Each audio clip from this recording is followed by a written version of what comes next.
Selamat pagi, siang maupun sore. Perkenalkan, nama saya Kade Aida Putra Deva, absen 21. Hari ini kita akan membahas sebuah sistem spiritual yang sangat mendalam dan transformatif dari Hindu, yaitu trilogi Tantra, Yantra, dan Mantra.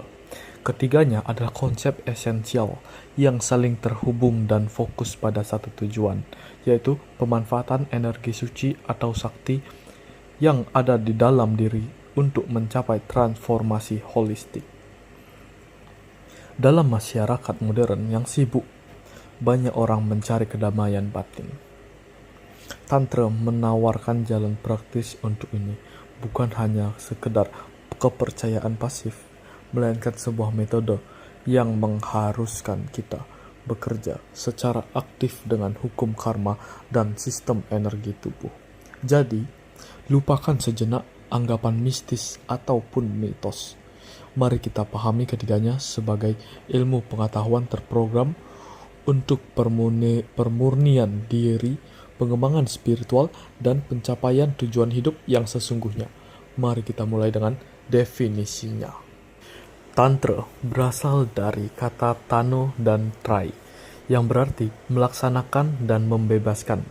Secara umum, Tantra diartikan sebagai ilmu pengetahuan keilahian atau sebuah teknik sistematis.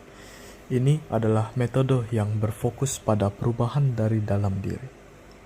Tantra mengajarkan kita bahwa energi suci ini terprogram secara sistematis di dalam tubuh kita. Tantra memiliki dua tujuan utama, yaitu sering disebut dengan bukti dan moksa. Bukti adalah pemenuhan kebutuhan duniawi, sementara moksa adalah pencapaian pembebasan dan kesadaran tertinggi. Untuk mencapai ini, Tantra menggunakan metode sadhana, yaitu spiritual yang sangat praktis dan revolusioner yang bertujuan untuk membebaskan manusia dari ikatan karma dan hukum alam. Jadi, Tantra adalah disiplin yang transformatif, memungkinkan kita mencapai pemenuhan duniawi sekaligus spiritual. Tantra dikenal sebagai pendekatan yang sangat fleksibel dan mengakomodasi berbagai temperamen. Ini terlihat dari adanya 3 marga atau 3 jalan utama. Pertama, Dakshina Marga. Bisa disebut dengan jalan kanan yang lebih fokus pada ritual tradisional. Kedua, ada Vama Marga atau bisa disebut dengan jalan kiri yang lebih menekankan praktis, ekstrim, dan revolusioner. Dan Tantra ketiga atau bisa disebut dengan jalan tengah yang mengakomodasi keduanya. Selain itu, praktik Tantra juga dipengaruhi oleh 3 kualitas alam. Sattvik yang fokus pada kebaikan dan permurnian, dan Rajasik pada kekuatan dan tindakan untuk tugas-tugas duniawi, dan Tamasik pada penaklukan hasrat, seringkali melakukan ritual tertentu. Pada intinya, Tantra digunakan untuk mencapai catur purusarta, yaitu 4 tujuan hidup mulia. Pertama, dharma, kedua, artha, ketiga, kama, dan keempat, moksa. Jadi, Tantra adalah alat spiritual yang menyeluruh digunakan untuk mengelola segala aspek kehidupan dan keinginan kita di bawah bimbingan hukum spiritual. Mari kita beralih ke elemen kedua, yaitu yantra. Yantra secara harfiah berarti instrumen atau alat. Yantra adalah simbol geometris mistik yang berfungsi sebagai wadah atau objek konsentrasi. Penting untuk dipahami, yantra bukanlah benda magis semata, melainkan sebuah diagram kosmis yang sangat rumit dan telah diturunkan sejak zaman purba. Setiap garis, segitiga, lingkaran, dan pola-pola yantra melambangkan energi ilahi, suara mantra, atau aspek tertentu. Yantra berfungsi sebagai cetak biru kosmis yang membantu memusatkan energi untuk mewujudkan keinginan atau memusatkan kekuatan dewa.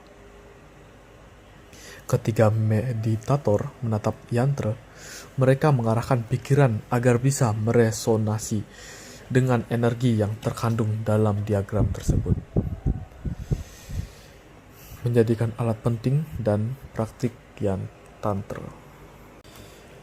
Yantra dapat dibuat dalam berbagai bentuk fisik yang melambangkan struktur kosmos. Secara umum, ada 3 jenis yantra utama berdasarkan bentuknya. Pertama, Bhuprishta yantra yang berbentuk datar. Ini adalah yang paling umum. Kedua, Meru Prastha yantra yang berbentuk cembung. Dan yang ketiga, Meru yantra yang berbentuk menggunung atau piramida, yang secara langsung melambangkan struktur kosmos. Selain bentuknya, yantra juga memiliki fungsi praktis yang sangat kuat. Ia digunakan untuk meningkatkan sucian diri, berfungsi sebagai pelindung dari bahaya, membantu menghilangkan energi negatif, dan tentu saja dipercaya dapat menarik keberuntungan dan kemakmuran.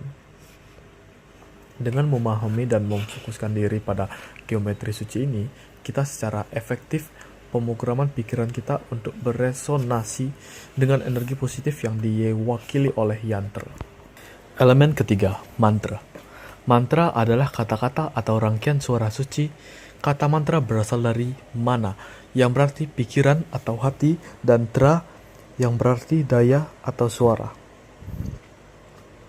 Jadi, mantra adalah suara yang diprogram untuk mengarahkan energi pikiran. Mantra adalah ekspresi dalam bentuk suara yang mengandung energi spiritual yang sangat kuat. Ketika mantra diucapkan atau dikenal sebagai japa dengan intensi yang benar, ia menciptakan resonansi getaran kosmik yang secara langsung memengaruhi alam pikiran bawah sadar dan bahkan lingkungan di sekitar kita.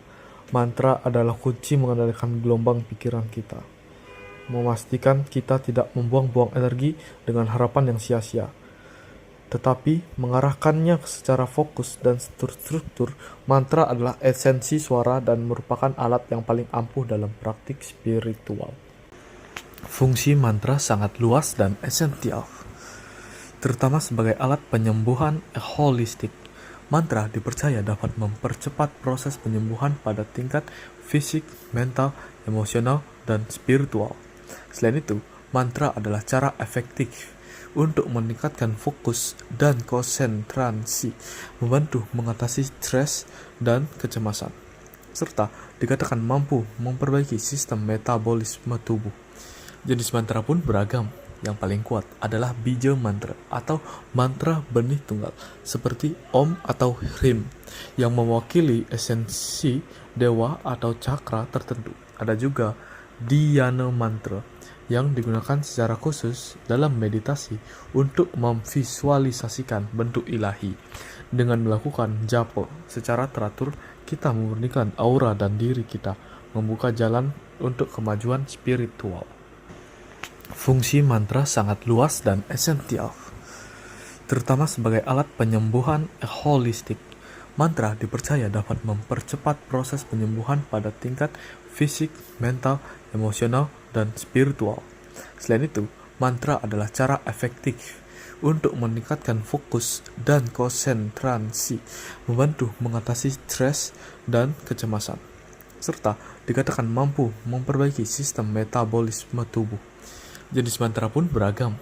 Yang paling kuat adalah bija mantra atau mantra benih tunggal, seperti Om atau Hrim, yang mewakili esensi dewa atau cakra tertentu. Ada juga dhyana mantra yang digunakan secara khusus dalam meditasi untuk memvisualisasikan bentuk ilahi. Dengan melakukan japa secara teratur, kita memurnikan aura dan diri kita, membuka jalan untuk kemajuan spiritual. Konsep pembangkitan Kundalini adalah inti dari praktik Tantra yang bertujuan untuk pemurnian diri total. Kundalini secara harfiah berarti gulungan, dan merupakan energi spiritual yang tergulung dan tertidur di dasar tulang ekor, yaitu Muladhara Chakra. Ajaran ini telah ada selama lebih dari 7.000 tahun. Tujuan utamanya adalah membangkitkan energi ini agar bergerak naik melalui jalur susumna, yaitu jalur utama di tulang punggung. Menembus setiap cakra, pundak perjalanan Kundalini adalah mencapai Sahasrara Cakra atau Cakra Mahkota yang melambangkan puncak kesadaran, kebebasan, dan pembebasan total. Kebangkitan Kundalini membersihkan semua kekotoran dan membawa kita pada kondisi kesadaran yang lebih tinggi. Sebagai penutup, kita menyimpulkan bahwa Tantra, Yantra, dan Mantra adalah jalan menuju transformasi holistik. Ini bukan sekadar praktik keagamaan, melainkan sebuah ilmu dan praktik revolusioner. 3 manfaat utama dari sistem ini adalah: pertama, pemanfaatan energi secara maksimal, mendorong kita untuk menggunakan energi di dalam diri dan alam semesta. Kedua, pembebasan karma, membantu praktisi melepaskan ingatan karma dan mencapai kondisi yang lebih baik. Dan ketiga, mencapai kesadaran tertinggi yang memimpin praktisi menuju siddhi dan pembebasan total. Tantra mengajarkan kita untuk menjadi pribadi yang berdaya, tidak terikat pada ketakutan, dan mampu mengubah takdirnya sendiri. Ini adalah jalan spiritual yang praktis, revolusioner, dan transformatif. Terima kasih.